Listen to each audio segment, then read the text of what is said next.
Hoy en la mañana estaba leyendo y ¡pum! Me cayó.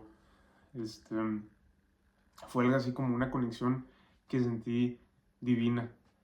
Y por favor, querida personita, si le cliqueaste aquí, quédate. Vamos a hablar nomás 4 paginitas, te voy a leer y espero que a ti también te haga clic. Si estás aquí es por algo, viejo. O personita, o mujer, o vieja, o lo que sea, la persona que seas con lo que te identifiques, vamos a empezar. Obviamente lo voy a desglosar. Los niños de Dios. Desde tiempos remotos existe la costumbre profundamente arraigada de atribuir exclusivamente a los fieles cualitativas positivas, mientras que se culpa a los ateos de todos los males posibles. Mejor dicho, fueron los devotos los que configuraron este estereotipo para sí mismos. Y esto a pesar de que en nombre de Dios se siguen cometiendo crímenes horrendos fundamentados en el supuesto de que esto complace a Dios. Pero la religión en sí no hace a las personas más piadosas. ¿De dónde obtienen los adeptos a la religión tal seguridad, o mejor dicho, su ecuanimidad hasta el punto de que los ateos están dispuestos a aceptar esto respetuosamente? Parece que si asistimos a misa, rezamos, seremos el centro de la espiritualidad, mientras que los ateos están atrapados en sus pecados. Nosotros tenemos razón y ustedes no. La fuente de confianza está en el punto de apoyo que la persona obtiene en el péndulo de la religión. En él, uno tiene de todo. Tiene esperanza por una bondad divina, el perdón de los pecados, liberación del sentimiento de culpa, si te arrepientes, tienes fe en el reino de Dios, tienes esperanza en el reino divino, un sentimiento de unidad con tus hermanos. Y para los ateos, este sentimiento es más complicado.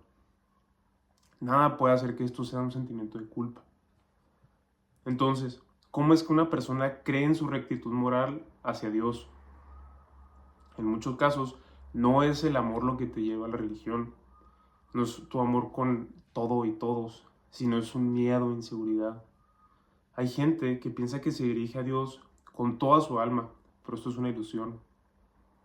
En realidad, están intentando huir de su ego. No hay nada malo en esto, no lo confundan. El ego surge siempre de las religiones de dependencia. El único objetivo del ego es confirmar su propia relevancia. Si el ego no recibe esta confirmación, se ofende y la persona siente un desasiego emocional. ¿Cómo es que hace esto? Pueden pasar dos cosas. O soltamos las riendas para que el ego salga, o lo asfixiamos. Las primeras personas se hacen egoístas y las segundas son altruistas. Bastante a menudo, el ego proclama que se quiere a sí mismo y hay que rechazar el querer a los demás. La persona que le da la espalda a sí mismo y se vuelve hacia Dios o hacia los demás para dedicar su vida a algo o algo más para encontrar apoyo, se puede hacer ese tipo de persona. O puede ocurrir lo contrario, que el ego se vuelve agresivo y aquí es cuando empiezan a salir los delincuentes, los canallas, los cretinos, y de esta forma, tanto los que son exageradamente espirituales como los que son delincuentes son la cara de la misma moneda, son polaridades opuestas, pero ambos vienen del ego, no vienen del amor. Tal vez puedes pensar que si te vuelves a Dios, te desprenderás del ego, pero la paradoja es que el ego es lo que te está empujando hacia Dios, y Dios no está fuera de ti, está dentro de ti. Una pequeña parte, una pequeña parte de Dios está dispersa en cada ser vivo, en las plantas, en los animales, en las mariposas, en los humanos, en el sol, en las galaxias, todo, son pequeñas partes espolvoreadas de Dios. El ego venera un símbolo abstracto y le da la espalda a su propia alma. Por ejemplo, tratando de buscar un verdadero Dios. Cristo, Buda, Mohammed, Krishna son manifestaciones supremas de Dios. El ser humano no lo es. Entonces, ¿cómo es que una manifestación de Dios venera a otra? Bueno, aspirar a Dios con el objetivo de liberarnos de nuestro ego es el camino para la importancia interior. La importancia interior aparece en caso en que se permita ser jugado por los demás. Volver hacia uno mismo sin fijarse en los demás es el verdadero camino de Dios. es volver a ti, es volver a quererte a ti, volver a tus entrañas, qué es lo que quieres, qué es lo que te gusta, cómo te gusta, quién eres tú. No, qué es lo que quiere mi pareja, qué es lo que quiere mi hijo, qué es lo que quieres tú. Si me libero de la necesidad de fijarme en otros, ser autosuficiente, mi ego deja de existir porque lo amo, porque me amo, porque sé que no valgo más que tú simplemente porque porque tengo más dinero, porque tengo otro carro, porque tengo otra casa, porque mi color de piel es diferente, etcétera, etcétera, etcétera. Eso no importa, porque a ti no te importa cómo son las otras manifestaciones de Dios, a ti no te importa cómo es el perro del vecino, a ti no te importa nada de eso. Y es importante que te escuches y no escuches a las personas que te quieran cambiar, que te tratan de decir, haz como yo. Vuélvete hacia ti mismo, acéptate tal como eres.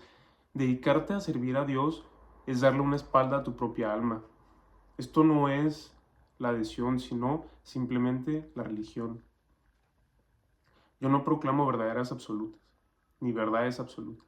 Cada uno es libre de sacar sus propias conclusiones. Claro que a las autoridades religiosas no les agrada esto, aunque entre ellos se pueden encontrar gentes con diferentes convicciones. El idolatrar a Dios no te hace una buena persona. En esta insistencia agresiva de delatar al seguidor del péndulo, afortunadamente ya ha pasado muchas épocas en las que se podían quemar en la hoguera los herejes. En esta esencia, la religión es la comunicación con Dios por medio de intermediarios. Uno no puede bautizarse o casarse sin la presencia de un sacerdote. Pero luego, esto no es indispensable. Entonces, ¿Dios no acepta a las criaturas solo porque han sido bautizadas? Si una pequeña parte de Dios existe en nosotros, ¿no somos nosotros sus hijos? ¿Necesitas intermediarios para poder hablar con tu mamá o con tu papá?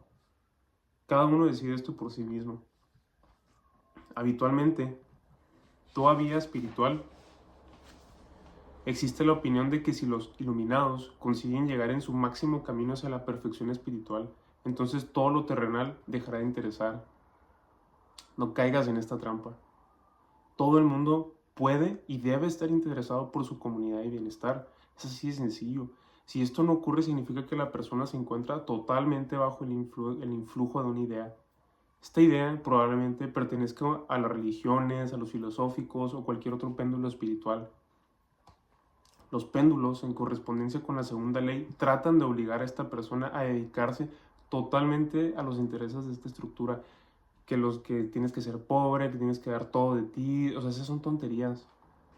Puedes encontrar, eh, también puedes encontrar personas que se ocupan exclusivamente a hablar con Dios. En realidad, el alma de este iluminado está encerrado en una cámara donde no puede manifestar absolutamente nada, ni siquiera, ¿por qué? Porque no viene de ti, viene del ego. Entonces, ¿para qué vino el alma de este mundo espiritual? Para prepararse para una vida terrenal en el cielo. Esto es una tontería. Si el alma llegó a este mundo desde el cielo, entonces, ¿por qué tiene que prepararse otra vez para la vida celestial? Y tal vez sea posible hacer esto en la tierra. La vida que tenemos aquí es una oportunidad única. Viniste precisamente al mundo para conocer todas las maravillosas cosas del mundo material. Para regresar al mundo espiritual siempre va a haber tiempo. Siempre, siempre, siempre. Entonces, ¿qué sentido tiene privarla de todo lo que ofrece este mundo, todo lo magnífico y maravilloso y sorprendente? Si te entregas solo para servir a Dios, te alejas de Él. El Creador produce una mirada de realidades por medio de seres vivos. Dios es capaz de experimentar todas las dimensiones de la realidad que Él ha experimentado y ha creado. Por eso, envía a sus hijos al mundo material. El universo, la vida, como le quieras decir, te ha dado libertad de acción. No hay que pasarse largas horas rezando en una celda, para nada. Esto no es servir a Dios, sino privarte de la felicidad de una vida plena. Es como prohibir pasear a un niño, obligándolo a estudiar todo el tiempo. Los adeptos a la religión van a tratar de incultarte que eres incapaz de cualquier cosa y que Dios es todopoderoso. La estructura no obtiene nada de nuestra libertad de energía y necesita laboriosos tornillos. No es poco lo que han conseguido el péndulo en el proceso de la opresión de la voluntad humana. Lo único que podemos hacer es sorprendernos de la enorme influencia que tiene para los hijos de Dios que hayan perdido toda la noción de su poder. El ser humano se le dio inicialmente el poder de configurar un estrato en su mundo. Los péndulos lograron no solo sustraer a la gente de sus conocimientos, sino distorsionar el mundo para servir a Dios solo por adorarlo. Es poco probable que Dios necesite la adoración. Yo, querida persona que me está viendo, ¿acaso necesitas la adoración de tus hijos? ¿O probablemente preferirías que tus hijos tuvieran buenos amigos y ya está? En realidad, el objetivo de tu vida y también el mismo proceso de servir a Dios consiste en crear tu vida conjunta con Él. Así de sencillo. Si los sueños, si las personas siguieran sus sueños, todas las personas tenemos sueños diferentes. Todos tenemos algo diferente que nos mueve y nos motiva, pero el mundo nos ha oprimido, la religión nos ha oprimido. Entonces, ¿cómo es que puedes venerar a Dios si así lo quieres ver? Sigue tus sueños. ¿Por qué? Porque crear una vida conjunta en base al universo o la vida o Dios, estás cumpliendo el objetivo, el sueño que te puso Dios en ti y te lo va a facilitar siempre que lo sigas, así de sencillo. Mucha gente piensa que lo único que les pide es tener fe en Dios, creer en su existencia y poder, pero si ellos no entienden a Dios, para él o para ella es para todos un ídolo abstracto, inaccesible o incluso temible. Si les inculcó que hay que adorar a Dios, obedecer su mandato y llevar una vida piadosa para prepararse para algo que nadie es capaz de explicar adecuadamente. La fe no significa comprender. Rezar no es comunicarse con Dios. El lenguaje de Dios es la creación. El lenguaje de Dios es la creación. Puedes aceptarlo o no, pero no tienes caso de discutir esto. No hay nada más que añadir.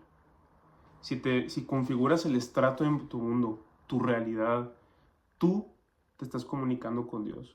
Y cuando te satisfaces con tu creación, Dios se alegrará contigo. O el mundo, el universo, como le quieras decir. En esto consiste servir verdaderamente a Dios. La fe de Dios es ante todo fe en ti mismo. Creer en tus capacidades como posible creador. Todo ser humano posee una partícula de creador. Proporciónale felicidad. Según creas en tus posibilidades, así creerás en Dios, y consecuentemente se cumplirá lo dicho. Uno recibe de acuerdo a tu fe. Mucho éxito.